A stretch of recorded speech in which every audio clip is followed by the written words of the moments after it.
What is going on, guys? Dr. Golf Pro here with Games in the Northeast. Today, we are advancing through the Grand Tour. Episode 2 came out last Friday, which is, as of now, 3 days ago.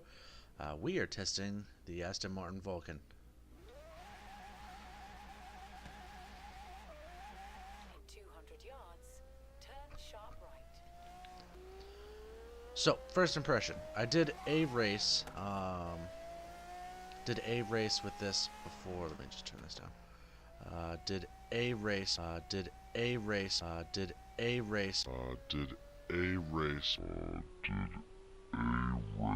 before with this car just to get a feel for it before I looked like a complete idiot driving it, and I'm kind of glad that I did, honestly. Long story short with this thing, it's practically undrivable up until you get to over 100 miles an hour. I can't even like launch the thing. It's almost entirely impossible for me to launch the thing. That being said, listen to it. This episode's going to be a little bit different. I'll do a lap time as well, and that will go up in another video. But this episode is going to be continuing an active championship that I have running right now. Continuing an active championship I have. It's 3 more races, so I'll do 3 races and give you like an all-around impression of this thing. Do a full-length review. Because truthfully, other than driving it, I love it. The sound is fantastic. And I think, you know, I play all-wheel drive. If I were to drive this car and actually use it for something other than this review, I'd put it in all-wheel drive in a heartbeat. But I can't do that for this. So, full stock. The only things that you can upgrade anyway is the engine. The springs you can change to the off-road springs, which are useless. Tires you can change to the off-road tires, which are useless. It's already got all of the aero packages, the whole thing, and then you can change it to all-wheel drive. That's it. So you can upgrade the components of the engine and nothing else. Regular top speed on this car is like 210 with that giant wing. That giant wing is stock. That's not something that I added. You can't even add a wing. You live with the wing that it's already got. Oh boy. Yep, I saw that coming. Thank you, whoever that was that just hit me.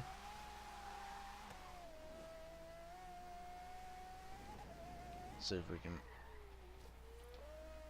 Now look at that. I was doing 150 plus. 150 plus. 150 plus. What do you mean? Stepped on the brakes and was fine. Slowed down to 80 something and cornered like a dream. And that's what this car is all about. This car is all about downforce. It's rear wheel drive, and its sole, its #1 selling feature. I mean, it's not road legal, so I mean, in game that doesn't matter. But you know, it's got the giant wing, and it's gonna downforce the hell out of you, and you're just gonna be able to corner as fast as you want.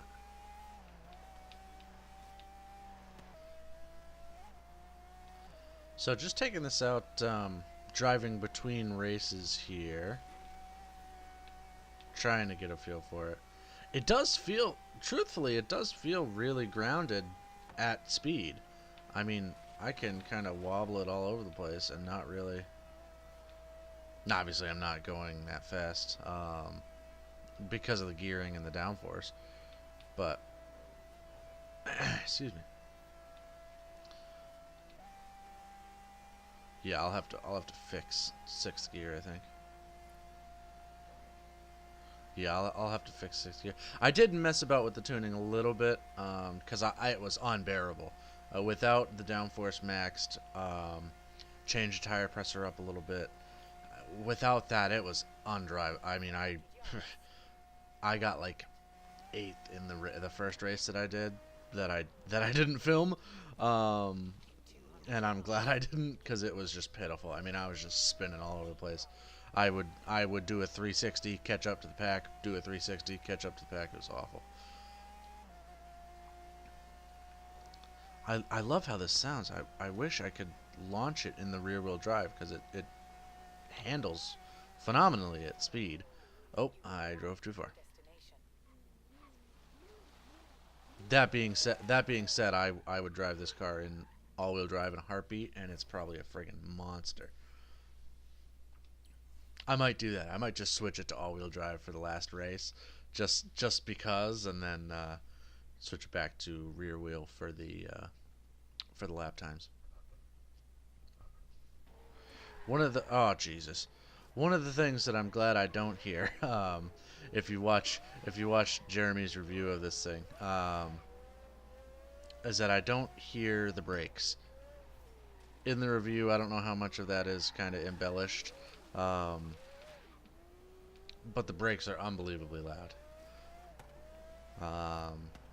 Engine is unbelievably loud too, and you can hear, and that I love, especially in a game, especially in a video game setting.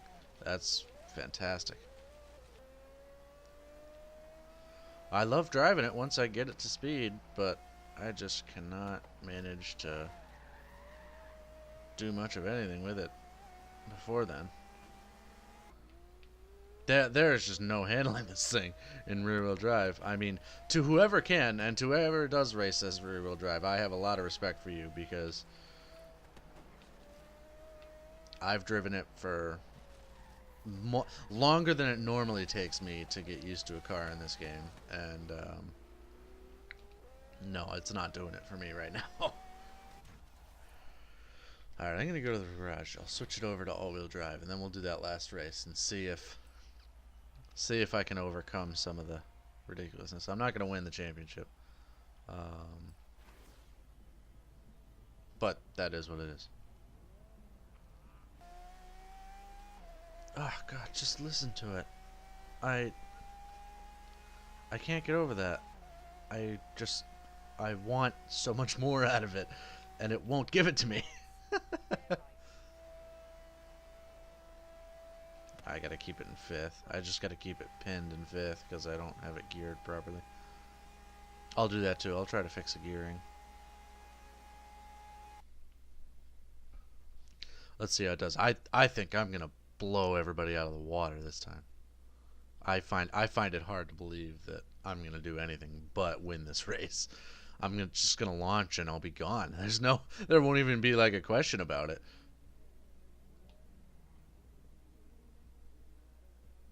One complaint I have about Forza Horizon 3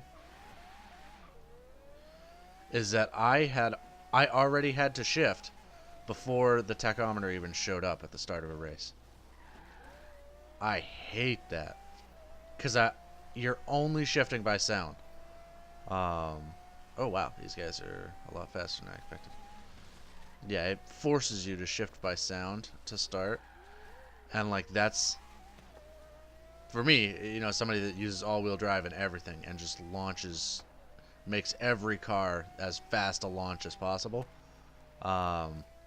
That's a big deal, because I want to launch and get past everybody, especially in online where there are a lot of people that still use automatic. I mean, manual launch, if I can launch past everybody, then I've got a race in hand, unless, it's mine to lose. And then I don't know when to shift into gear to launch. That's a small rant about this game, which I don't like. That being said, I'm not seeing how far the next person is behind me, but I am probably 10 seconds ahead.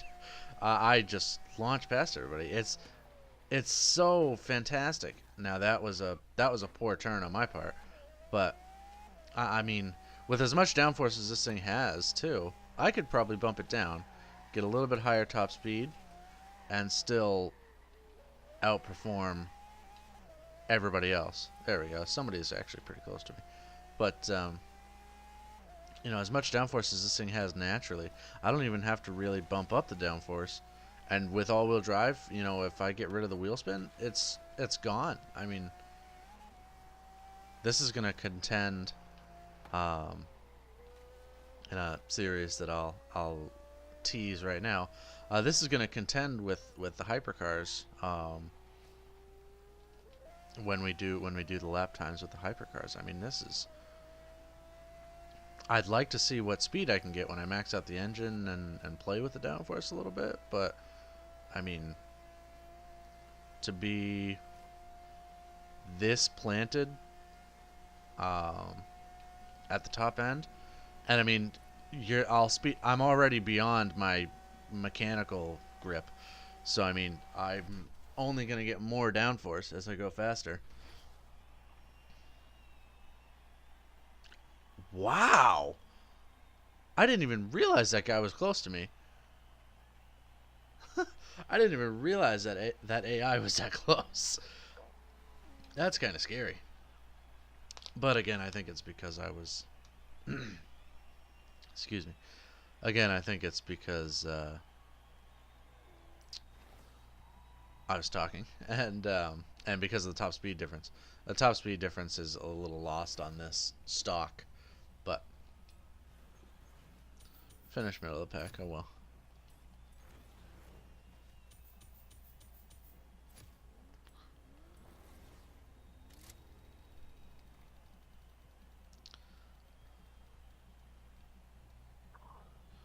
$100,000 times 2.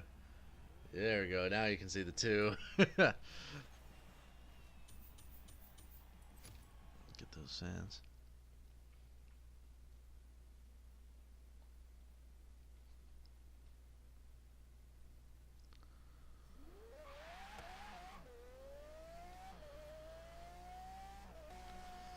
Okay, so we've done a couple of races. I've given you my impression of it. I haven't gone easy on this because I love it, but it's tough to give something that I can't even drive a good rating. I love the sound of this. I would keep it. I would keep it and drive it as like a drift car just for the sound. You know, put the off-road tires on it so it's a little looser, and then just drive it for the fun of it. Switch it to all-wheel drive and it's a monster. I honestly think that I could beef this up a little bit and take it into an XP championship, and I would be, you know, front of the pack quite often. Because I really have that much faith in the design and the concept of the car. I can't drive it in rear-wheel drive. It's just a ton of power, and it relies on a lot of downforce, and that doesn't necessarily work for how I drive. That being said, it's fantastic. Why don't you guys let me know what you think in the comments? We're gonna pit it up against maybe that car, maybe that one, and maybe some others coming up soon. So you'll see more of this. But for now, tell me what you think. Be sure to leave a like and subscribe, and check out the next one. Thank you, guys.